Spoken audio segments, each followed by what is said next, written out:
Hello everyone, this is Nikita. Welcome back to our channel. अपने NCERT series को आगे बढ़ाते हुए आज हम क्लास 9 का चैप्टर 13 पढ़ेंगे, जिसका नाम है why do we fall ill. हम बीमार क्यों पड़ते हैं। तो बहुत सारे फैक्टर्स होते हैं जिसकी वजह से हम बीमार पड़ते हैं, सब चीज़ इसमें पढ़ेंगे। तो चैप्टर स्टार्ट करने से पहले जो भी हमारे चैनल पे जो भी हमारे इस वीडियो को विजिट कर रहे हैं, प्लीज़ लाइक शेयर सब्सक्राइब ज़रूर कीजिएगा एंड चैनल के बेल आइकन को ज़रूर प्रेस कीजिएगा ताकि आगे आने वाली सारी वीडियोज़ की नोटिफिकेशन आपको सबसे पहले मिल सके। एंड चैनल पर 6, 7, 8 क्लास साइंस की वीडियोस अपलोड कर दी गई हैं सारी, तो आप जाकर चेक कर सकते हैं। एंड कोई भी डाउट हो किसी भी चैप्टर के रिगार्डिंग तो आप नीचे कमेंट करके पूछ सकते हैं। सोशल साइंस अपलोड करी जा रही है तो आप वहाँ पे उन्हें भी जाके चेक कर सकते हैं। तो स्टार्ट करते हैं अपना चैप्टर। एक एक्टिविटी दी गई है कि कहीं पर अगर अर्थक्वेक आता है, साइक्लोन आता है, तो बहुत सारे रीजन जो होते हैं अफेक्ट होते हैं इससे ना। Think of as many different ways as possible which people's health would be affected। तो ऐसे बहुत सारे आप एग्जांपल देख सकते हैं, बहुत सारे ऐसे वेज देख सकते हैं जिससे किसी भी पीपल की, किसी भी पर्सन की हेल्थ अफेक्ट हो सकती है। कोई भी डिजास्टर हो सकता है, उसके आस पड़ोस में कुछ भी होता है ऐसा है ना, जिसकी वजह से उसकी हेल्थ खराब हो जाए। How many of these ways we can think. कितने ऐसे फैक्टर्स आप सोच सकते हैं जिससे कि किसी की हेल्थ खराब हो सकती है। How many of these health related events would happen long after the actual disaster। उस डिजास्टर के जाने के बाद भी कितनी सारी प्रॉब्लम्स क्रिएट हो जाती है। तो ऐसे ही आप देख सकते हैं why would one effect on health fall into the group। किस तरीके से एक बीमारी पूरे ग्रुप में फैल जाती है। When we do this exercise we realize that health and disease in human communities are very complex issues। तो इस एक्टिविटी से हम देख सकते हैं कि हेल्थ और डिसीज कितना कॉमन इशू है, कितना ज़्यादा कॉम्प्लेक्स इशू है किसमें, ह्यूमन बींग्स के अंदर, विद मैनी इंटरकनेक्टेड कॉज। और बहुत सारे इंटरकनेक्टेड कॉज होते हैं इसके। We also realize that the idea of what health and disease mean are themselves very complicated. तो हम ये देख सकते हैं हेल्थ और डिसीज कितनी कॉम्प्लिकेटेड हैं आपस में। When we ask what cause disease and how we prevent them. अगर हम ये देखें कि डिसीज क्यों हो रही है और हम उसको प्रिवेंट करें, we have to begin by asking what this notion mean. पहले हम इन सबको रोकने से पहले, प्रिवेंशन लेने से पहले हमें ये जानना होगा कि हेल्थ क्या होती है, डिसीज क्या होती है। वी हैव सीन दैट, हमने क्या देखा कि सेल क्या होती है, बेसिक यूनिट होती है लाइफ की। सेल्स बहुत सारे केमिकल सब्सटेंसेस से मिलकर बनी है, जैसे कि प्रोटीन, कार्बोहाइड्रेट, फैट, लिपिड, है ना। सेल एक डायनेमिक प्लेस है जहाँ पे बहुत सारी एक्टिविटीज हो रही होती है। कॉम्प्लेक्स रिएक्शन एंड रिपेयर गोस, बहुत सारी चीजें जैसे कि कॉम्प्लेक्स रिएक्शन हो रही होती है सेल में, रिपेयरमेंट हो रही होती है, न्यू सेल्स बन रही होती है। इन आर ऑर्गन और टिश्यूज, हमारी बॉडी में जो ऑर्गन्स होते हैं, टिश्यूज होते हैं, उसमें बहुत सारी ऐसे स्पेशलाइज्ड एक्टिविटी चल रही होती हैं, जैसे कि ब्रीथिंग, है ना, किडनी में फिल्ट्रेशन का काम चल रहा होता है, हार्ट हमारा बीट कर रहा होता है, ब्रेन हमारा सोच रहा होता है। तो ऑल दीज एक्टिविटीज आर सारी क्या है, ये इंटरकनेक्टेड है। For example if the kidney are not filter unit, अगर ये देखिए एग्जाम्पल में, अगर किडनी बॉडी से वेस्ट फिल्टर नहीं कर रही है तो क्या होगा, बहुत सारा पॉइजनस सब्सटेंस बॉडी में इकट्ठा हो जाएगा। The brain will not be able to think properly. अब ब्रेन क्या करेगा, एक साथ सोच नहीं पाएगा अच्छे से। एनर्जी और रॉ मटेरियल की जरूरत पड़ती है सारे कामों के लिए, वो भी नहीं मिल पाएगी। फूड इज नेसेसरी फॉर, अब खाना कितना ज़्यादा ज़रूरी है सेल्स के लिए, टिश्यूज़ के लिए, सारे काम करने के लिए, एनर्जी के लिए ना। Anything that prevent proper functioning of cells and tissues will lead to lack of proper activity of the body. तो अगर बॉडी में किसी भी सेल और टिश्यू का प्रॉपर वर्क नहीं हो रहा तो पूरी बॉडी में कुछ ना कुछ बीमारी हो सकती, पूरी बॉडी अच्छे से वर्क नहीं कर पाएगी। इंटरकनेक्टेड है सारी चीज़ें हमने देखी अभी। Health and it's failure, health और हेल्थ कैसे खराब होती है वो सारी चीज़ें देखेंगे हम। सिग्निफिकेंस ऑफ द हेल्थ क्या होता है वो भी देखेंगे। We have hear the word health, हमने हेल्थ के बारे में, हेल्थ वर्ड हमने कई बार सुना है, तो we use it our self as well, अपने लिए भी हम यूज़ करते हैं। When we say thing like my grandmother health is good, जैसे कि हम देखेंगे, हम बोलेंगे कि मेरी ग्रैंड मदर जो है उनकी हेल्थ अच्छी है। हमारे टीचर कैसे करेंगे कि जब हम कुछ गलती करते हैं तो हमें डांट पड़ती है ना, तो हेल्दी एटीट्यूड। तो हेल्थ का मतलब क्या है, if we think about it we realize that always implies the idea of being well. तो हम क्या देखते हैं, अगर सब ठीक है, सब कुछ ठीक चल रहा है तो क्या होगा, हेल्थ अच्छी है। We can think of this well being is an effective function. अगर हर कोई अच्छे से काम कर पा रहा है, जैसे हमारी ग्रैंड मदर के लिए क्या हो सकता है कि हमारे ग्रैंड मदर अपने आप से खुद से मार्केट जा पाए, आस पड़ोस में अच्छे से जा पाए, है ना, तो वो बोलेंगे कि मैं ठीक हूँ। और अगर वो ऐसा ना कर पाए तो बोलेंगे कि मेरी हेल्थ ठीक नहीं है, मेरी हेल्थ खराब हो रही है। Being interested in following the teacher in the classroom so that we can understand the world is called the healthy attitude. तो हम क्या कहेंगे, इन सब चीज़ों से जान सकते हैं कि किस तरीके से किसी का हेल्दी एटीट्यूड हमें पता चलेगा। Why not being interested is called the opposite. और अगर नहीं होगा हेल्दी एटीट्यूड तो हम बोल देंगे कि वो पर्सन हेल्दी नहीं है। Health is therefore a state और being well enough to function as well physically, mentally और सोशली। हेल्थ हम बोल सकते हैं कि कोई भी पर्सन अगर अच्छे से उसकी फिजिकल हेल्थ ठीक है, मेंटल हेल्थ ठीक है, सोशली वो अच्छे से परफॉर्म कर पा रहा है, तो इसका मतलब उसकी हेल्थ ठीक है। Personal and community issues both matter for health, तो मतलब खुद के पर्सनल और कम्युनिटी मतलब पूरे और जो आस पड़ोस में लोग हैं ना, जो आपकी कम्युनिटी है, कॉलोनी है, वो दोनों मैटर करेंगे आपकी हेल्थ के लिए। If health means a state of, अगर हेल्थ का ये मतलब है कि आपका फिजिकल, मेंटल और सोशल वेलबींग कैसा है, तो it can not be something that each one of us can achieve entirely on our own. तो सबके लिए हेल्थ का मतलब अलग अलग हो सकता है, ठीक है। The health of all organism will depend on their surrounding, on their environment. Health का मतलब ये भी हो सकता है, डिपेंड ऐसे भी कर सकती है हेल्थ कि आप किस इन्वायरमेंट में रह रहे हैं, आपके आसपास इन्वायरमेंट कैसा, सराउंडिंग कैसी है। द इन्वायरमेंट इंक्लूड, इन्वायरमेंट में क्या क्या इंक्लूड होगा, इन्वायरमेंट है क्या, जैसे कि the environment include the physical environment. Physical environment क्या होता है, जैसे कि health is at risk in a cyclone in many ways, जैसे कि साइक्लोन आ गया, इन्वायरमेंट पे कितनी सारी हेल्थ की रिगार्डिंग रिस्क क्रिएट हो जाएंगे, तो आप बोल सकते हैं यहाँ पर क्या हो गया, इन्वायरमेंट में कुछ ना कुछ खराबी आ गई है जिसकी वजह से आपकी हेल्थ अफेक्ट हो सकती है ना। Human being live in society, human being क्या है, सोसाइटीज में रहते हैं, तो आप हेल्थ बोल सकते हैं कि हेल्थ का वर्ड जो आप यूज करेंगे ना, वो पूरी सोसाइटी के लिए यूज करेंगे। साइक्लोन आएगा आपके पूरी कम्युनिटी को, पूरे एरिया को अफेक्ट करके जाएगा, तो वहाँ पे जितने भी लोग हैं वो उससे अफेक्ट होंगे। Our social environment therefore is an important factor, तो जो आपका सोशल इन्वायरमेंट है वो भी एक इम्पॉर्टेंट फैक्टर हो जाता है किसी भी ह्यूमन बीइंग की हेल्थ के लिए। जैसे हम कहीं भी रह रहे हैं, विलेज में रह रहे हैं, टाउन में रह रहे हैं, सिटीज में रह रहे हैं, in such places even our physical environment is decided by our social environment. तो हमारा जो फिजिकल इन्वायरमेंट है वो भी हमारे सोशल इन्वायरमेंट को क्या करता है, डिसाइड करता है। कैसे जी, कंसिडर व्हाट वुड हैपन, ये सोचिए, एक एग्जांपल लेके समझते हैं कि आपके घर के आसपास ऐसे कूड़ा इकट्ठा हो रहा है। What would happen if no one takes responsibility for clearing the drains, अगर कोई भी रिस्पॉन्सिबिलिटी ना ले, मतलब आप खुद से अगर अपने घर के आसपास सफाई नहीं रखेंगे या फिर आप किसी एक पर्सन को ऐसे नहीं सजेस्ट करेंगे कि आप सफाई रखेंगे, तो क्या होगा, वहाँ पे कूड़ा इकट्ठा होता जाएगा, बीमारियाँ फैलती जाएंगी, पूरी कम्युनिटी में क्या होगा, बीमारियाँ फैल जाएंगी। So if there is a great deal of garbage throw in our cities और if there is an open drain water lying stagnant around where we live, the possibility of poor health increases। तो अगर आसपास गंदगी है, जो गंदा पानी वो ऐसे बह रहा है, आसपास कूड़ा पड़ा है, तो क्या होगा, पुअर हेल्थ के जो चांसेस है वो बढ़ जाएंगे। Therefore public cleanliness is important for individual health. तो जो आसपास सफाई रखने का जो महत्व होता है वो सबके लिए बहुत ज़्यादा इंपॉर्टेंट होता है, सबकी हेल्थ के लिए इंपॉर्टेंट होता है। तो यहाँ पे अगर आप सोशल और यहाँ पर हमने फिजिकल, यहाँ सारी चीज़ें देखी हमने कि किस तरीके से पूरी सोसाइटी से रिलेट करेंगी वो, है ना।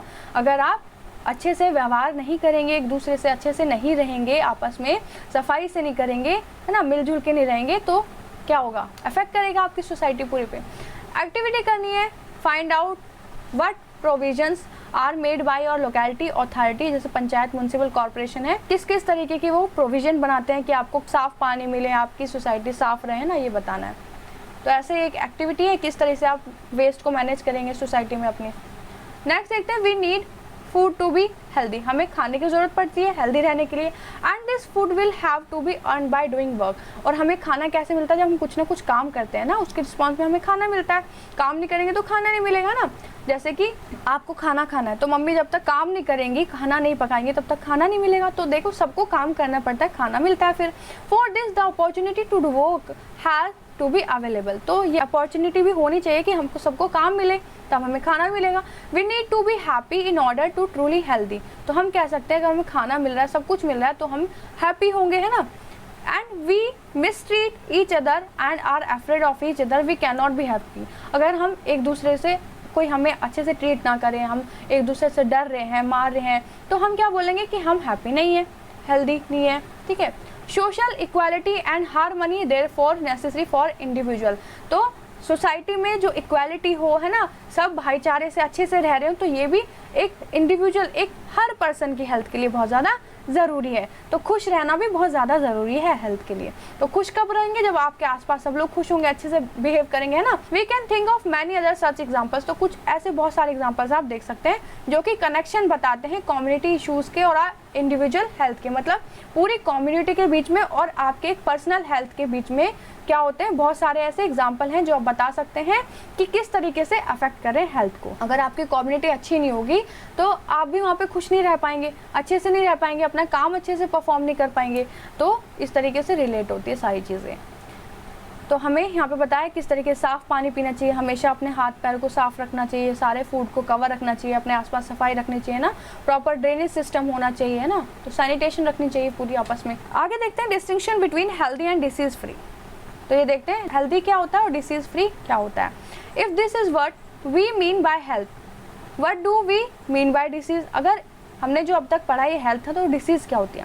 The word is actually self explanatory. तो डिसीज़ क्या होती है, अभी हमने हेल्थ पढ़ा जो पूरी सोसाइटी से हम रिलेट करे थे, और डिसीज़ क्या होते हैं, इंडिविजुअल पर्सन से हम रिलेट करेंगे, ठीक है। Disease in other word literally mean being uncomfortable. तो डिसीज़ का मतलब क्या है कि जब कोई भी पर्सन अनकंफर्टेबल फील करे तो हम बोलेंगे कि उसको कुछ ना कुछ डिसीज़ हो गई है। However the word is used in more limited meaning. तो इसके बहुत सारे मीनिंग है, बहुत लिमिटेड मीनिंग है, जैसे कि we talk of disease when we can find specific particular cause of discomfort. जैसे कि हमें पता चला कि किसी को लूज मोशन हो गए तो हम ऐसे बोल देंगे उसको डायरिया हो गया, चाहे कुछ भी हुआ हो, है ना। तो बहुत सारे ऐसे मीनिंग हम ऐसे निकाल देते हैं। We can now easily see that it is possible to be in poor health without actually suffering from a particular disease. तो हम इजीली क्या बोल देते हैं, किसी की पुअर हेल्थ है, अगर क्या हो रहा है, कोई ना कोई डिसीज उसको सफ़र कर रही है, ठीक है, कोई ना कोई डिसीज अगर उसको हो रही है तो क्या होगा, वो बीमार हो जाएगा। Simply not being disease is not the same as being healthy. तो डिसीज़ क्या होगी, तो हर बॉडी के लिए, हर पर्सन के लिए हेल्दी रहना डेफिनेशन हो सकती है। जैसे कि गुड हेल्थ का मतलब किसी डांसर के लिए क्या है कि जब वो अपनी पूरी बॉडी को अच्छे से स्ट्रेच कर पाए। कोई भी अगर म्यूजिशियन है तो म्यूजिशियन के लिए एक हेल्थ क्या होगी, म्यूजिशियन के लिए हेल्थ ये होगी कि वो अच्छे से अपने इंस्ट्रूमेंट को बजा पाए, है ना, और अच्छे से गा पाए, फ्लूट को बजा पाए, तो ये उसके लिए हेल्थ हो गई। To have opportunity to realize the unique potential all of us is also necessary for health, कि हमारी बॉडी में किस तरह की पोटेंशियल है, क्या काम हमें करना, उसकी हिसाब से हमारी हेल्थ रिलेट हो जाती है। So we can be in poor health without there being simple cause in the form of indefinite. अगर हमें कोई डिसीज भी नहीं हो रही है ना, हमें कोई इन्फेक्शन भी नहीं हो रहा, तो कभी कभी ऐसा होता है कि हम लेजी फील करते हैं, है ना, थका थका सा फील करते हैं, तो वो भी हमारी क्या करता है, हेल्थ के बारे में बताता है। This is the reason why when we think about health we think about society and community. तो हेल्थ के बारे में जब सोचते हैं तो हम अपनी सोसाइटी और कम्युनिटी के बारे में सोचते हैं। ऑन द अदर हैंड अगर हम डिसीज के बारे में सोच रहे हैं तो हम क्या, अपने खुद के, हम खुद क्या फील कर रहे हैं उसके बारे में सोचते। तो दो कंडीशन बतानी है जो कि गुड हेल्थ के लिए अच्छी हो, सैनिटेशन होना चाहिए, प्रॉपर ड्रिंकिंग वाटर होना चाहिए अच्छा सा। State any two condition essential for being free of disease. तो दो कंडीशन ऐसी बतानी है कि आप डिसीज फ्री रह पाएँ। तो सैनिटेशन रखेंगे, अच्छा पानी पियेंगे तो अच्छे से रह पाएंगे, डिसीज फ्री रह पाएंगे। Are the answers to be above question necessary the same or different. ऊपर जो दोनों क्वेश्चन के हमने आंसर किए हैं वो दोनों सेम हो सकते हैं, हाँ जी हो सकते हैं, डिफरेंट भी हो सकते हैं, हाँ जी डिफरेंट भी हो सकते हैं ना। तो बता देना कैसे। डिसीज एंड इट्स कॉज, अब बीमारियां पढ़ेंगे और वो बीमारियां कैसे होती हैं उनके बारे में पढ़ेंगे। What does disease look like, disease कैसे दिखती है ये देखते हैं। Let us now think a little more about disease, और अच्छे से जानते हैं डिसीज के बारे में। In the first place how do we know that there is disease, in other words how do we know that there is something wrong with in the body. हम कैसे जानेंगे डिसीज कॉज हो रही है, कुछ ना कुछ हमारी बॉडी में गड़बड़ हो रही है। हमारी बॉडी में बहुत सारे टिश्यूज हैं, है ना, हमने चैप्टर 6 में देखा। These tissues makeup physiologically system और ऑर्गन सिस्टम। तो इन टिश्यूज से क्या सिस्टम, ऑर्गन सिस्टम बनता है, पूरी बॉडी फिर फंक्शन करती है। Each of the organ system has specific organ, it's part and it's particular function. तो हमने क्या देखा था कि हमारी बॉडी में बहुत सारे फंक्शन है, उनके अलग अलग काम है। जो हमारा डाइजेस्टिव सिस्टम है उसमें बहुत सारे ऑर्गन इन्वॉल्व है, स्टमक इंटेस्टाइन अपने वो काम कर रहे हैं। मस्कुलर स्केलेटन सिस्टम भी है बॉडी में जो कि बोन्स और मसल से बना है। तो सारे जो ऑर्गन्स है एक साथ अपना काम करते हैं, किसी पर्टिकुलर काम को परफॉर्म करते हैं। तो हम क्या बोल देते हैं, जब बहुत सारे ऑर्गन, एक से ज़्यादा ऑर्गन किसी एक काम को परफॉर्म कर रहे हैं तो हम क्या उस पूरे काम को क्या बोलते हैं ना, सिस्टम में बोल देते हैं, जैसे ऑर्गन सिस्टम, है ना। जैसे कि डाइजेस्टिव सिस्टम, रेस्पिरेटरी सिस्टम, एक से ज़्यादा ऑर्गन उसमें इन्वॉल्व हो रहे हैं। When there is a disease, अगर कोई भी बीमारी है, either the functioning of one or more system of the body will change for the was.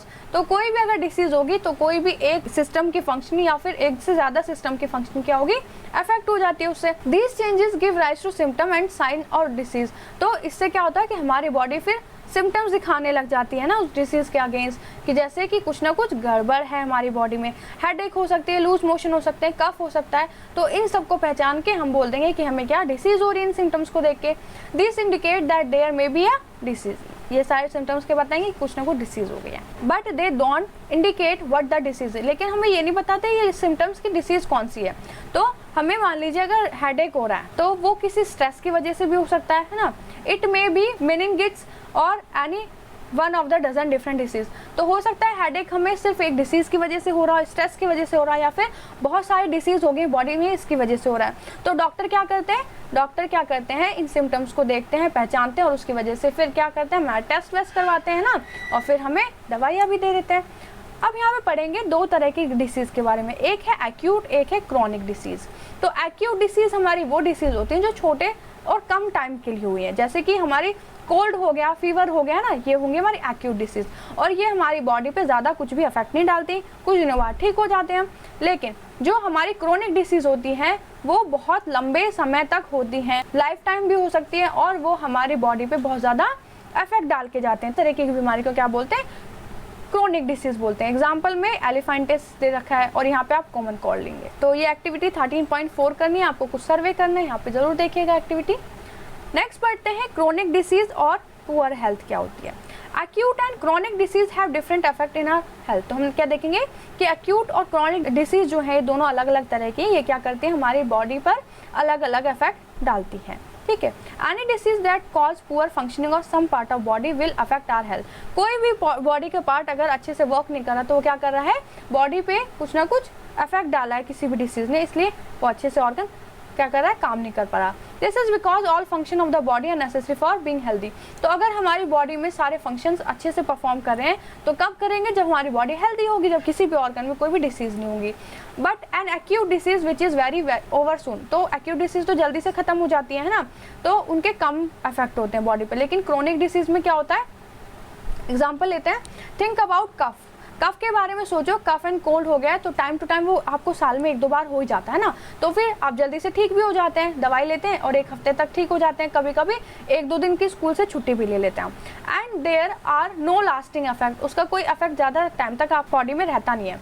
But if we get infected with a chronic disease, अगर chronic disease से आपको affect हो गया, जैसे आपके ट्यूबरक्लोसिस हो गया आपके लंग्स में, तो वो बहुत सालों तक चलेगा है, और आपका वेट कम, फील टायर्ड करेंगे, बहुत समय तक चलेगा, आपकी बॉडी में बहुत ज़्यादा हार्मफुल इफेक्ट वो डाल के जाएगा, है ना। तो एक्यूट डिसीज में आपने कुछ दिन की छुट्टी ली थी, लेकिन क्रोनिक डिसीज में बहुत ज़्यादा बेकार होता है। कभी कभी आपके माइंड पे भी इफेक्ट डाल सकती है वो ना, जिसकी वजह से आप पढ़ नहीं पाएंगे, हेल्थ पुअर रहेगी हमेशा। तो बस यही है, क्रोनिक डिसीज जो होती है वो लॉन्ग टर्म के ड्रास्टिक इफेक्ट डाल के जाते हैं किसी भी पर्सन की हेल्थ पे, है ना, as compare to acute disease. बस यही पढ़ना था इसमें। कॉजेज ऑफ डिसीज देखते हैं जी अब कि डिसीज होती कैसे हैं। When we think about causes of disease, अगर हम डिसीज के कॉज के बारे में सोचते हैं तो we must remember that there are many levels of causes. तो हम देखेंगे बहुत सारे कॉज हो सकते डिसीज होने के। जैसे कि कुछ एग्जांपल लेते हैं, एक बेबी है जिसको लूज मोशन हो गए, तो हम क्या बोलेंगे, उसको इन्फेक्शन हो गया है कुछ ना कुछ, इसकी वजह से उसको क्या हो गया, लूज मोशन हो गया। अच्छा, नेक्स्ट क्वेश्चन आता है कि उसको लूज मोशन हुआ ही कैसे, इन्फेक्शन क्यों हुआ, कि उसने कोई अनक्लीन पानी पी लिया, जैसे बच्चे होते हैं छोटे छोटे पानी पी लेते हैं कहीं से भी, तो इस वजह से लूज मोशन हो गया उसे। अब नेक्स्ट क्वेश्चन ये आता है कि जब उसको लूज मोशन हुआ तो बाकियों को क्यों नहीं हुए। तो इसका आंसर ये हो सकता है कि उसको पहले से कोई बीमारी थी, इस वजह से, perhaps because it is not well nourish and does not get even food. तो फर्स्ट रीज़न तो ये हुआ हमारा, पहले से उसको कोई बीमारी थी जिसकी वजह से उसको इन्फेक्शन हो गया। तो इसका आंसर ये है कि अगर किसी भी पर्सन को पहले से कोई बीमारी होती है तो उसको और नई बीमारियां लगने के चांसेस ज़्यादा हो जाते हैं। नेक्स्ट क्वेश्चन ये हो सकता है कि किसी भी पर्सन को, किसी बच्चे को अगर अच्छे से खाना ना मिले, पानी ना मिले, नरिशमेंट ना मिले, तो भी उसको डिसीज हो जाती है, ठीक है। नेक्स्ट है, it is possible that the baby has some genetic difference, या फिर कोई भी पर्सन है, कोई भी बच्चा है, उसके अंदर कोई ना कोई जेनेटिक डिसीज हो जिसकी वजह से वो जल्दी से उसको कोई भी पैथोजन क्या करता है, आके अफेक्ट कर जाता है, जिसकी वजह से उसको बार बार क्या होती है, बीमारियां हो जाती है। तो 3 रीज़न हमें मिल गए अभी तक, है ना, but they do become contributory causes of disease. Why was there no clean drinking water? अगर आप ये देखें उस बच्चे को साफ पानी पीने के लिए क्यों नहीं मिला, तो क्योंकि पब्लिक सर्विसेज जो है वो अच्छी नहीं होंगी, है ना। फैमिली या तो गंदी कंडीशन में रह रही जिसकी वजह से उसको साफ खाना पानी नहीं मिल पा रहा। तो थर्ड इशू हमारा ये भी हो सकता है, थर्ड या फोर्थ इशू, कि गरीबी हो या फिर पब्लिक सर्विसेज अच्छे से ना मिल पाना भी एक डिसीज कॉज कर सकता है ना। हमने यहाँ पे देख लिया किस किस तरीके से डिसीज कॉज होंगी। तो ये सारे जो पॉइंट्स हमने पढ़े हैं ये क्या करेंगे, डिसीज कॉज कर सकते हैं। अब बात आती है infectious disease and non infectious disease की, मतलब इन्फेक्शियस कॉज और नॉन इन्फेक्शियस कॉज क्या होते हैं। It is important to keep public health and community health factor in mind when we think about cause of disease. जब भी हम ये देखते हैं कि डिसीज कैसे फैल रही है तो हमें क्या हेल्थ फैक्टर्स अपने दिमाग में रखते हैं, पूरी अपने भी और पूरी पब्लिक के भी, ना, किस तरीके से कहीं पे डिसीज फैल सकता है। We can take approach a little further, एक अप्रोच ले सकते हैं। It is useful to think of immediate cause of disease as belonging to distinct type. One group of cause, तो दो टाइप लेंगे। एक कॉज होगा इन्फेक्शियस एजेंट से, जैसे कि किसी माइक्रो ऑर्गेनिज्म की वजह से कोई डिसीज कॉज हो रही है, जैसे कि कोरोना वायरस है ना, उससे कितने सारे लोगों को डिसीज हो गई।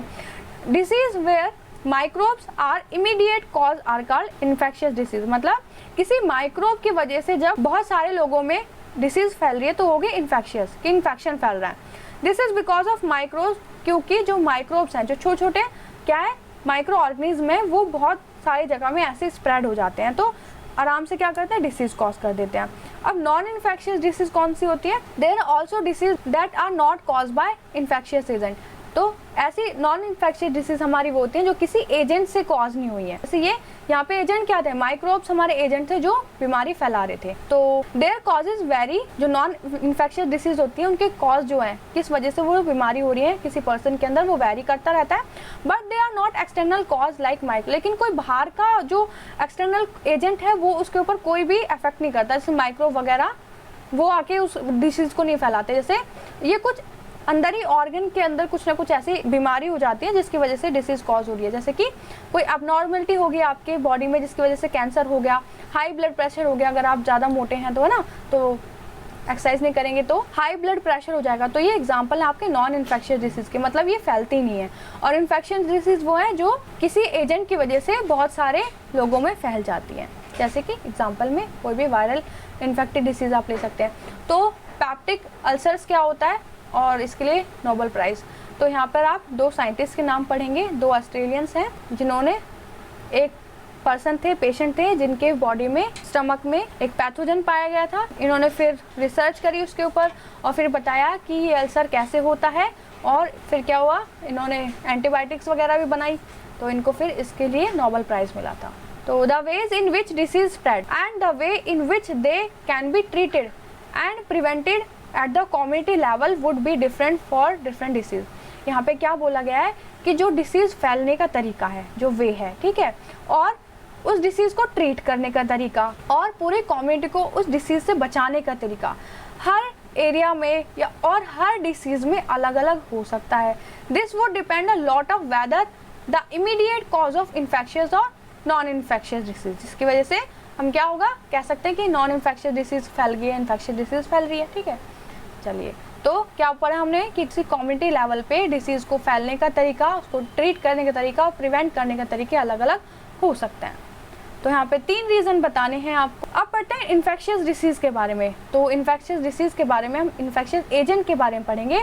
जैसे कि हमने देखा ना कुछ एजेंट वर्क करते हैं बीमारी को ज़्यादा लोगों में फैलाने में, जिसका हमने माइक्रोब्स के बारे में पढ़ा था। तो क्लासीफाई इनटू वेरियस ग्रुप्स, तो बहुत सारे ऐसे एजेंट्स हैं जिनको हम बहुत सारे ग्रुप्स में पढ़ेंगे ना, कौन कौन से एजेंट्स हैं जो बीमारियां फैला रहे हैं इस तरीके की। This classification is based on common characteristic between the different organism that can cause disease are found in wide range of categories. ऐसे ऑर्गेनिज्म जो बीमारियां फैला रहे हैं वो बहुत ज़्यादा लार्ज अमाउंट में, लार्ज कैटेगरीज में आप क्लासीफाई कर सकते हो उनको, जैसे कि virus, bacteria, fungi, single cell animal, protozoan. Some disease are also cause by multicellular, कुछ ऐसे ऑर्गेनिज्म होते हैं, मल्टीसेलर ऑर्गेनिज्म होते हैं जिसकी वजह से ऐसे डिसीज फैल जाते हैं, जैसे कि वॉर्म्स, है ना। तो इनके बारे में पढ़ते हैं। ये आपको अलग अलग वायरस, प्रोटोजोआ, बैक्टीरिया की फोटो दी गई है और बताया गया है कि कैसे होते हैं, ये कौन सी बीमारी कॉज करते हैं। जैसे सार्स वायरस है, ये है लिस्मेनिया, प्रोटोजोआ है जो काला आजार बीमारी कॉज करता है। तो पढ़ लेंगे इसको आप, है ना। Common example of disease cause by virus, तो वायरस से कौन कौन सी डिसीज कॉज होती हैं? कॉमन कोल्ड, इन्फ्लुएंजा, एड्स, है ना, फीवर, कॉलरा, ट्यूबरक्लोसिस, एंथ्रेक्स। ये किससे होती है? बैक्टीरिया से। Typhoid, fever, cholera, tuberculosis, anthrax. Many common skin infections are cause by different kinds of fungi, तो बॉडी पे स्किन डिसीज जो होती है बहुत सारी फंगाइज की वजह से हो जाती हैं। प्रोटोजोआ भी एक ऐसा माइक्रोब है जो कि बहुत सारी बीमारी कॉज करता है, जैसे मलेरिया, काला आजार, है ना। ये सारे एग्जाम्पल बहुत इंपॉर्टेंट है, तो क्वेश्चन में पूछ ले जाएंगे, आप याद रखिएगा। All of us have common across intestinal worm, लेकिन एक और हमारा वर्म इंटेस्टाइन में प्रेजेंट होता है जो डिजीज कॉज कर देता है। जब आपकी बॉडी में एंटर हो जाता है ये वर्म, तो क्या करता है? डिसीज कॉज करता है। तो कौन कौन सी डिसीज? एलिफेंटाइसिस, तो बहुत सारे वर्म्स की स्पीशीज हैं जो ऐसी बीमारियां कॉज करते हैं। Why is it important that we think of the categories of infectious disease? तो हम क्यों सोचे कि हमें इन डिसीज को क्या करना है? कैटेगरीज में बांटना है। The answer is that, answer ये है कि हमें अगर ट्रीटमेंट चाहिए तो हमें कैटेगराइज करना होगा कि ये बीमारी कौन से इन्फेक्शन से कॉज हो रही है, कौन से माइक्रोब से कॉज हो रही है, और इसका ट्रीटमेंट हम अच्छे से तभी कर पाएंगे। उसके हिसाब से दवाई बनाएंगे, चाहे वायरस से हो रही है, बैक्टीरिया से हो रही है, किससे हो रही है ना। All viruses for example live inside host cell, तो जितने भी वायरसेस हैं जो होस्ट सेल के अंदर रहते हैं, बैक्टीरिया व रेयरली डू। अब यहाँ पे देखेंगे कि जो आपके बैक्टीरिया है ना और जो वायरस है वो अलग अलग तरीके से काम करते हैं। तो बैक्टीरिया की दवाई तो आराम से बन जाती है, लेकिन वायरस की नहीं बनती। क्यों? Viruses, bacteria and fungi multiply very quickly. तो हम जितने देखेंगे माइक्रोब्स है ना, ये माइक्रोब्स बहुत जल्दी से मल्टीप्लाई हो जाते हैं किसी बॉडी के अंदर जाके, जिसकी वजह से इनको कंट्रोल करना थोड़ा सा टफ हो जाता है। लेकिन जो वर्म के बारे में जो हम पढ़ रहे हैं, जब वो मल्टीप्लाई होते हैं तो उनको थोड़ा टाइम लगता है। तो यहाँ पे पढ़ेंगे हम taxonomically all bacteria are closely related to each other, मतलब यहाँ पे मान लीजिए ये बैक्टीरिया है सारे और ये है वायरस, तो जितने भी बैक्टीरिया आपको यहाँ पे होंगे एक साथ उनको एक कैटेगरी में रख सकते हैं, वायरस को आप एक कैटेगरी में रख सकते हैं। This means that many important life process are similar, तो आप ये देख सकते हो कि जो और भी बैक्टीरिया उनकी जो लाइफ प्रोसेस है वो एक जैसी है और जितने वायरस है उनके एक जैसी होगी, तो इसलिए एक ग्रुप में रख सकते हैं। तो हम ये कह सकते हैं कि अगर हमने इस बैक्टीरिया से कोई भी एक डिसीज कॉज हो रही थी तो हमने इससे दवाई ले ली, और आपकी बॉडी में अगर बाय चांस कोई और इनमें से कोई भी और बैक्टीरिया अगर प्रेजेंट हो गया तो वो भी किल हो जाएगा, क्योंकि फंक्शनिंग तो सबकी सेम है। लेकिन वायरस के लिए ऐसा टफ क्यों हो जाता है?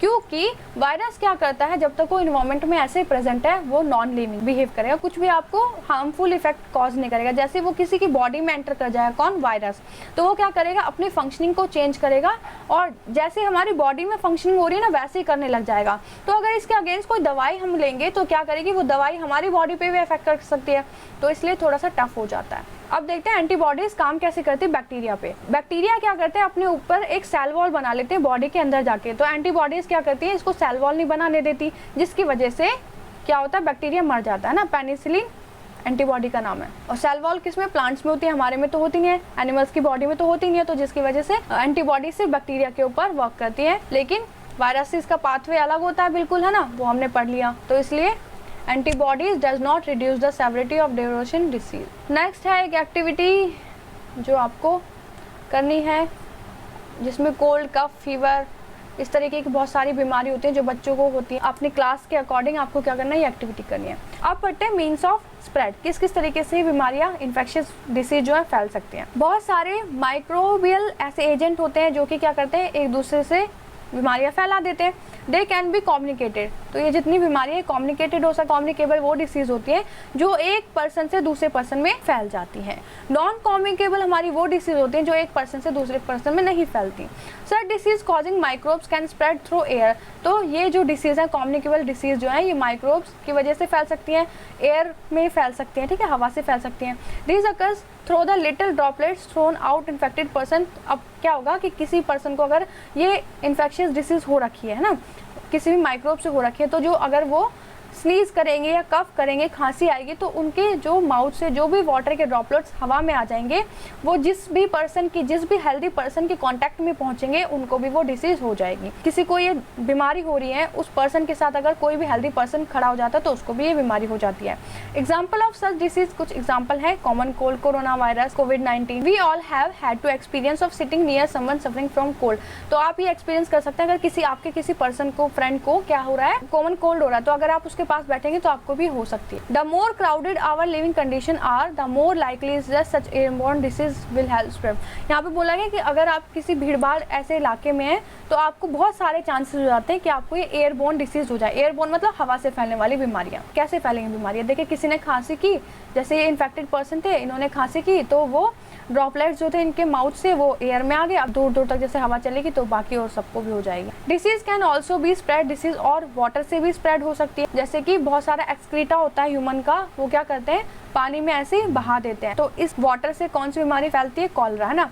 गेट मिक्सड अप, तो ये कॉलरा वाली बीमारी वाटर के साथ मिक्स हो जाएगी। ड्रिंकिंग वाटर में सब आप पानी पियोगे तो क्या सबको कॉलरा हो सकता है। अनहेल्दी पर्सन से जिसका ये वेस्ट वाटर में मिक्स हुआ था उससे सबको हो सकती है। Such disease are much more likely to spread in the absence of safe supplies.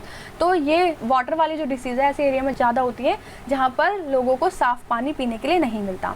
Sexual contact से भी क्या होती है, बीमारियां बहुत सारी फैल जाती हैं। जैसे कि एग्जांपल है साइफिल्स और एड्स। अब ये देखिए एक डायग्राम दिया हुआ है कि एक मच्छर ने किसी को काटा, इन्फेक्टेड पर्सन है, तो जो भी इसके कॉन्टैक्ट में आएंगे उनको क्या हो जाएगा, बीमारी हो जाएगी। जैसे हेल्दी पर्सन अगर इनके कांटेक्ट में आए, चाहे डायरेक्ट कांटेक्ट में आए, सेक्सुअली कांटेक्ट में आए, एयर इन्फेक्टेड किसी और के कपड़े या किसी और जो इन्फेक्शन पर्सन है उसको छू ले, उसके बर्तनों में खाना खा ले कोई भी हेल्दी पर्सन, तो क्या होता है, बीमारियां फैल जाती हैं।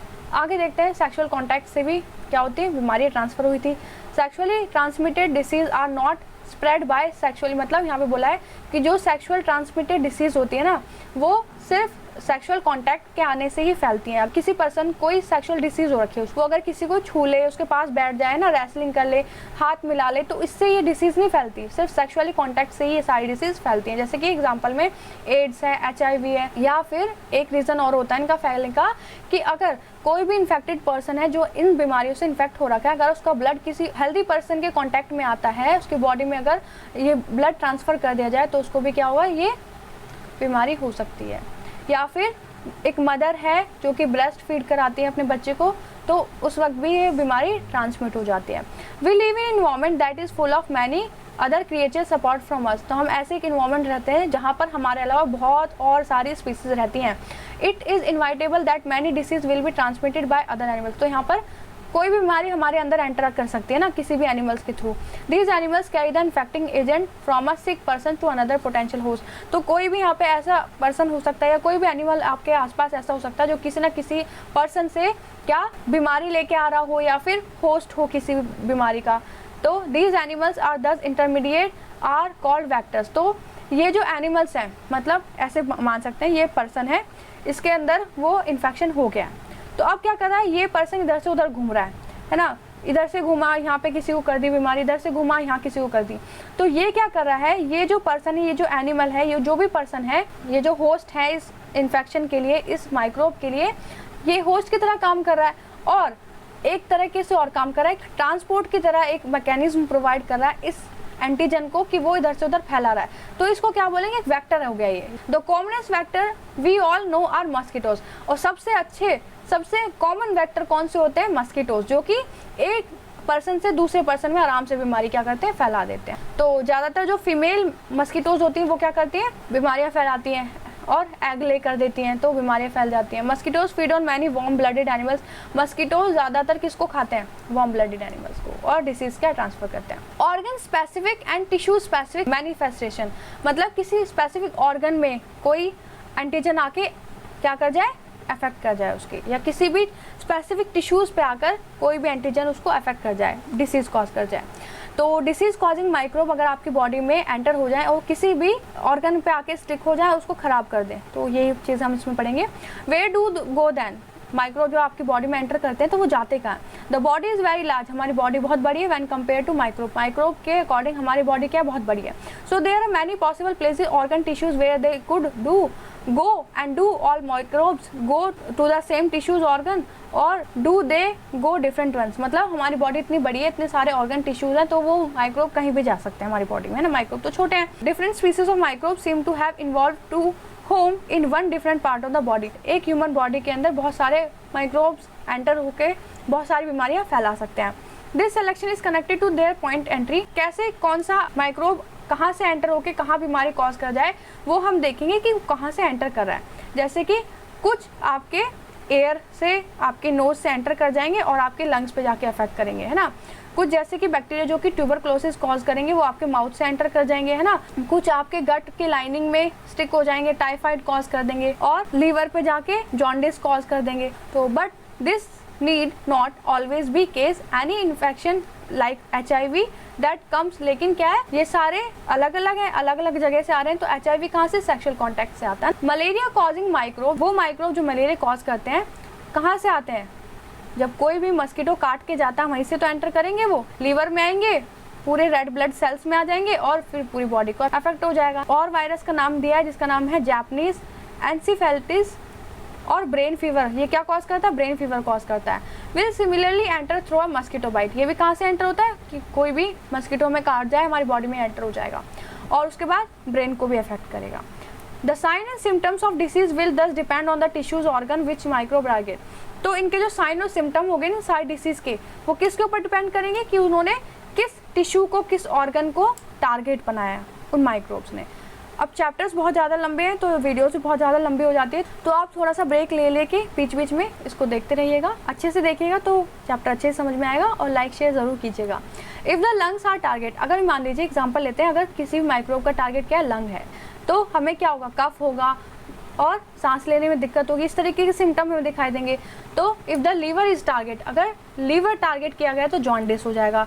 ब्रेन को अगर किसी माइक्रोब ने टारगेट किया तो क्या, हेडेक होगा, वॉमिटिंग होगी, है ना, अनकॉन्शियस सा फील करेंगे हम। We can imagine what the symptom and sign of an infection will be if we know what the target tissue organ is and the function that are carried out by the tissue organ.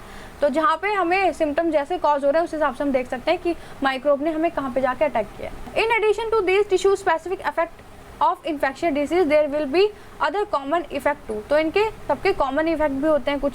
Most of this common effect depend on the fact of the body immune system is, तो बहुत से common effect क्या होते हैं कि किसी की body का इम्यून सिस्टम कैसा है। अगर आपकी बॉडी का इम्यून सिस्टम अच्छा है, एक्टिवेट है, तो क्या होगा, जो भी आपकी बॉडी में माइक्रोब आ रहा है वो आपकी जो इम्यून सिस्टम है वो उससे फाइट करेगा, उसको मार देगा। And active immune system recruits many cells to affective tissues. अब क्या करेगा, अगर आपका बॉडी में कोई माइक्रोब आया तो आपका जो इम्यून सिस्टम बहुत सारी सेल्स को एक साथ बुलाएगा और आपका जो माइक्रोब आपकी बॉडी में एंटर हुआ है उससे लड़ाई करने के लिए तैयार हो जाएंगे सारे सेल्स। तो जब आपकी बॉडी फाइट कर रही होगी, इस प्रोसेस को बोलते हैं इन्फ्लामेशन। एंड इस इन्फ्लामेशन के प्रोसेस में आपको स्वेलिंग, पेन उस पर्टिकुलर पार्ट में ऐसा फील हो सकता है, फीवर हो सकता है आपको, क्योंकि बहुत सारी सेल्स एक साथ आके काम कर रही होती हैं ना, जल्दी जल्दी से उसको मार रही होती हैं। कुछ केसेस ऐसे भी होते हैं the tissue specific of the infection leads to very general seeming effect. For example, HIV infection. The virus goes to immune system. तो HIV क्या करता है, इम्यून सिस्टम में जाता है और डैमेज कर देता है इम्यून सिस्टम को, है ना। Thus many of the affect HIV AIDS are because the body can no longer fight, जिसकी वजह से अब इम्यून सिस्टम खराब हो गया तो बॉडी फाइट नहीं कर पाएगी उस इन्फेक्शन से ना।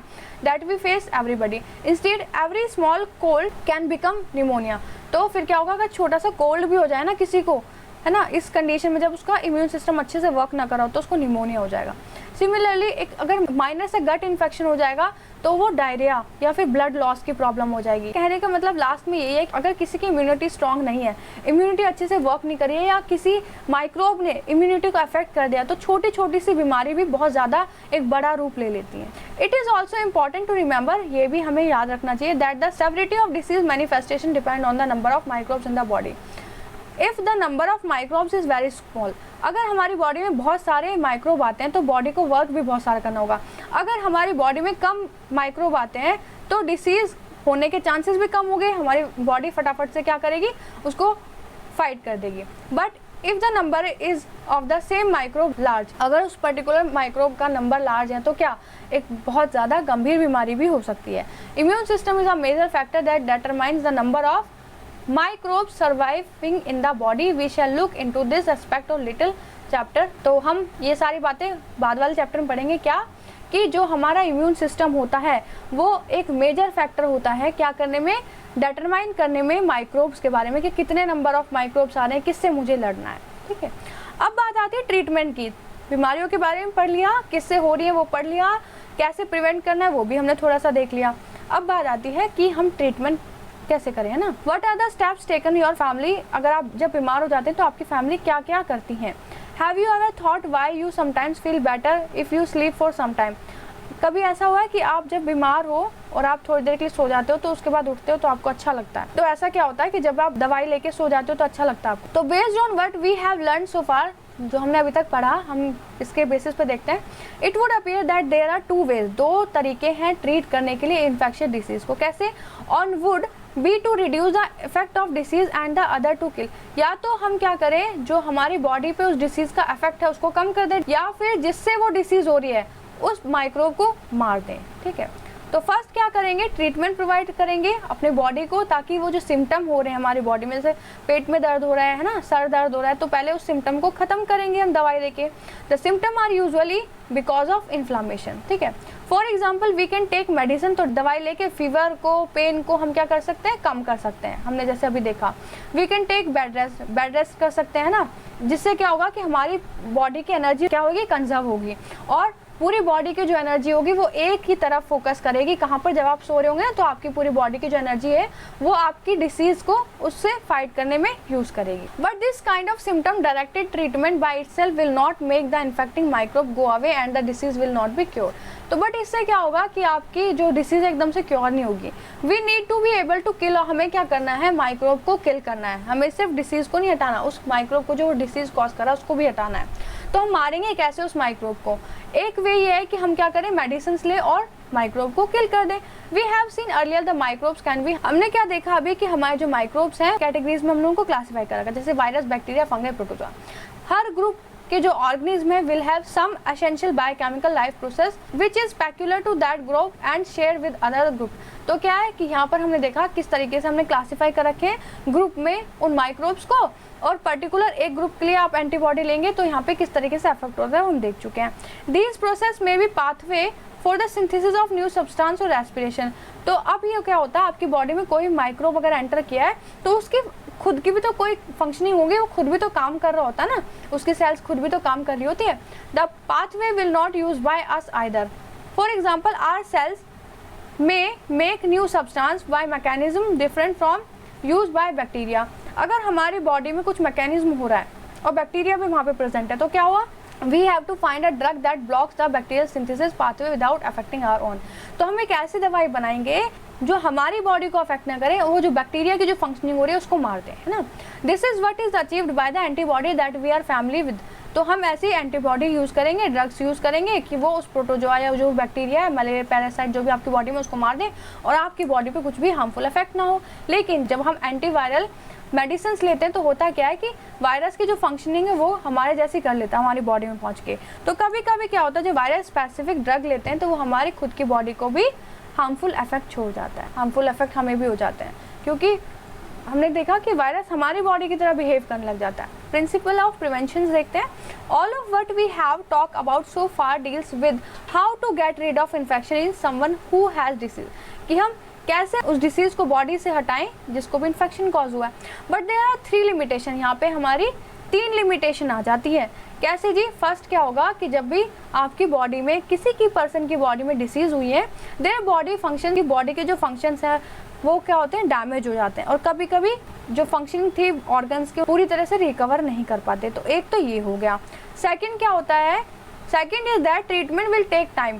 ट्रीटमेंट क्या बहुत टाइम लेता है ना, ट्रीटमेंट होने में टाइम लेता है, और which means that someone suffering from disease is likely to be bedridden or sometime even if we can give proper treatment. Third क्या होगा, थर्ड ये होगा, person suffering from an infectious disease can serve as the source from where the infection may spread to other. और third ये होता है कि वो इन्फेक्शन दूसरों में भी फैल सकता है। तो ये सारी डिफिकल्टीज हमें आती है जब हम प्रिवेंशन लेते हैं। तो हम कैसे प्रिवेंट कर सकते हैं डिसीज को? देयर आर 2 वेज, यहाँ पे भी 2 वेज बताए गए। फर्स्ट क्या है, one specific to each disease. एक ये है कि हम हर डिसीज के लिए एक स्पेसिफिक क्या करें, प्रिवेंशन ले लें। जैसे कि the general way of preventing infections mostly relate to preventing exposure, कि ज़्यादातर जो डिसीज होंगी वो एक्सपोजर से हो रही हैं। How can we prevent exposure to infectious disease? तो हम इन इन्फेक्शियस माइक्रोब से कैसे बच सकते हैं, है ना। We look at the means of their spreading. हमें पता है कि कौन सी बीमारी कहाँ से फैल रही है। जैसे कि कोई एयरबोर्न डिसीज है जो एयर से फैल रही है, तो हम क्या करेंगे, ऐसी जगह पे नहीं जाएंगे जहाँ पे एयर से बीमारियाँ फैल रही है। या कोई ऐसी बीमारी है जो वाटर से फैल रही है, तो हम क्या ड्रिंकिंग वाटर का अच्छे से ध्यान रखेंगे, अपने आसपास सफाई रखेंगे। और जैसे कोई वायरस से, कोई वेक्टर से कोई इन्फेक्शन हो रहा है तो हम क्या करेंगे, अपना अच्छे से हैंड वॉश करेंगे, मास्क लगाएंगे, सैनिटाइजर यूज़ करेंगे। अगर कोई मस्कीटो से फैल रही है बीमारी तो हम क्या करेंगे, आसपास मच्छर को नहीं बढ़ने देंगे, अच्छे से सफाई रखेंगे। In addition to these that to relate the environment that are some other general principle to prevent infection to appreciate those principle. तो ये सारे आप प्रिवेंशन ले सकते हैं। अब क्या देखते हैं, normally we are faced with infection every day. हम डेली कोई ना कोई इन्फेक्शन से फेस कर सकते हैं। If someone is suffering from common cold, अगर कोई भी किसी को कोल्ड हो रखा है, कफ हो रखा है क्लास में, तो वो अगर आपके आसपास बैठा है तो क्या होगा, बीमारी हो सकती है। This is because the immune system of our body is normally fighting off microbe. हमें बीमारियाँ जल्दी जल्दी यूँ नहीं होती क्योंकि हमारे जो इम्यून सिस्टम है वो क्या करता है, उन सारी बीमारियों से फाइट करता रहता है। वी हैव सेल्स, हमारे पास कुछ ऐसी स्पेशलाइज सेल हैं जो क्या करती हैं, उन माइक्रोब को मारती रहती हैं बॉडी में, है ना। अब हम ऐसे इन्वायरमेंट पर रह रहे हैं जहाँ बहुत सारे माइक्रोब्स हैं, हर रोज पता नहीं कितने सारे माइक्रोब आपकी बॉडी में एंटर करते हैं ना। अब ऐसे तो हम हमेशा बीमार ही रहेंगे, तो ऐसा ना हो, तो इसलिए हमारी बॉडी में बहुत सारे ऐसे सेल्स होते हैं जो खुद पे खुद उन माइक्रोब्स को किल करती रहती हैं। These cells go into action each time, हमेशा वो एक्शन परफॉर्म करती है और माइक्रोब को मार देती हैं। If they successfully we do not actually come down with any disease, तो हमें इजीली फिर कोई डिसीज होती नहीं है। The immune cells manage to kill, तो कौन सी सेल्स होती हैं, इनका नाम है इम्यून सेल्स।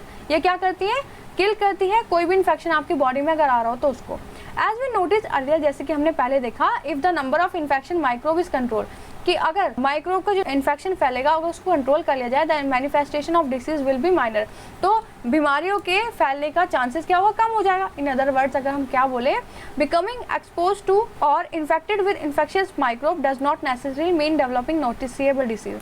पूरा पढ़ते हैं फिर देखेंगे इसको अच्छे से। So one way of looking at several infectious disease is that it represent a lack of success of immune system. अगर किसी को जल्दी से बीमारी हो जाती है तो बोलेंगे कि उसका इम्यून सिस्टम काम नहीं कर रहा, कमजोर है। तो the functioning of immune system likely to other system is body will not be good in proper sufficient nourishment. तो आप क्या करेंगे, अच्छी अच्छी सारी ऐसी चीज़ें खाएंगे जिससे आपका इम्यून सिस्टम है वो अच्छे से काम कर सके। तो आपको सारी अच्छे से खाना खाना है, सफिशिएंट फूड लेना है जिससे आपका इम्यून सिस्टम स्ट्रांग हो सके। ठीक है, बेसिकली होता क्या है, आगे देखते हैं। ये आपको क्या करनी है, सर्वे करना है अपनी लोकेलिटी में और ये एक्टिविटी परफॉर्म करनी है। तो ये लास्ट पॉइंट है हमारा, इम्यूनाइजेशन के बारे में देखेंगे इसमें। These are general way of preventing infections. तो ये सारे हमने क्या देखे कि जनरल वेज थे इन्फेक्शन से बचने के। They relate to peculiar property to immune system that usually fight off microbial infection. Let us cite an example to try understand this property. तो हमने इम्यून सिस्टम के ऊपर देख लिया किस तरीके से वो क्या करता है, वर्क करता है किसी माइक्रोब के ऊपर। These days there is no smallpox. आप देख सकते हैं कि आजकल कोई भी स्मॉल पॉक्स नहीं है, लेकिन कि कोई टाइम ऐसा था, कोई बहुत साल पहले, 100 साल पहले, ये स्मॉल पॉक्स से जो बीमारी है ना बहुत ज़्यादा फैली थी, इसमें बहुत ज़्यादा लोगों की डेथ हो गई थी, जान चली गई थी ना, जैसे कि आज कोरोना वायरस है ना। However there was one group of people who did not have this fear. लेकिन एक ग्रुप ऐसा भी था, कुछ ग्रुप्स ऐसे भी थे जिनको डर नहीं था इस बीमारी का। क्यों? क्योंकि उनको एक बार बीमारी हो चुकी थी। आपने देखा होगा अगर कभी आपको बॉडी में स्मॉल पॉक्स हो जाए तो वो दोबारा नहीं आते। ऐसा क्यों होता है कि आपकी बॉडी में ना मेमोरी सेल्स होती हैं। आपकी बॉडी में क्या होती है, मेमोरी सेल्स होती हैं कि जब आपकी बॉडी में ये वाला वायरस, मान लीजिए स्मॉल पॉक्स का एग्जाम्पल लेते हैं, स्मॉल पॉक्स का वायरस आपकी बॉडी में एक बार आ गया तो आपकी बॉडी ने उससे फाइट करना शुरू कर दिया। ठीक है, अब क्या होगा कि जो वो दवाइयाँ, जो एंटीबॉडीज आपकी बॉडी ने बनाई थी उस वायरस के अगेंस्ट में, तो वो जाके मेमोरी सेल्स में स्टोर हो जाएंगी। ठीक है जी, मेमोरी सेल्स में जब वो जाकर स्टोर हो जाएंगी तो उसके बाद वो दोबारा अगर आपकी बॉडी में वो वायरस, सेम वायरस अगर इन्फेक्ट होता है तो आपकी मेमोरी सेल से फटाफट मैसेज आएगा, अरे ये तो वही सेम वायरस है, इसको ना ऐसे ऐसे करके मारना है। तो सारी इन्फॉर्मेशन आ जाएगी, फटाफट से वो तभी मर जाएगा। तो इसी के लिए इम्यूनाइजेशन होता है। इम्यूनाइजेशन में क्या होता है कि एक छोटा सा वायरस, एक अनइफेक्टिव सा वायरस आपकी बॉडी में एंटर करवा दिया जाता है जिससे कि आपकी बॉडी उससे फाइट करना शुरू कर देती है। लेकिन वो जो वायरस आपकी बॉडी में एंटर कराया जाता है ना, वो आपकी बॉडी को अफेक्ट नहीं करता, थोड़ा बहुत कर पाता है, तो आपकी बॉडी फाइट करना सीख जाती है। फ्यूचर में कभी वो वायरस अगर आपकी बॉडी में एंटर करता है तो क्या होता है, आपकी बॉडी पहचान लेती है और लड़ लेती है। एग्जाम्पल में आप पोलियो वायरस ले सकते हैं। पोलियो के आपको टीका लगता है ना बचपन में, तो वो इनएफेक्टिव वायरस ही होता है।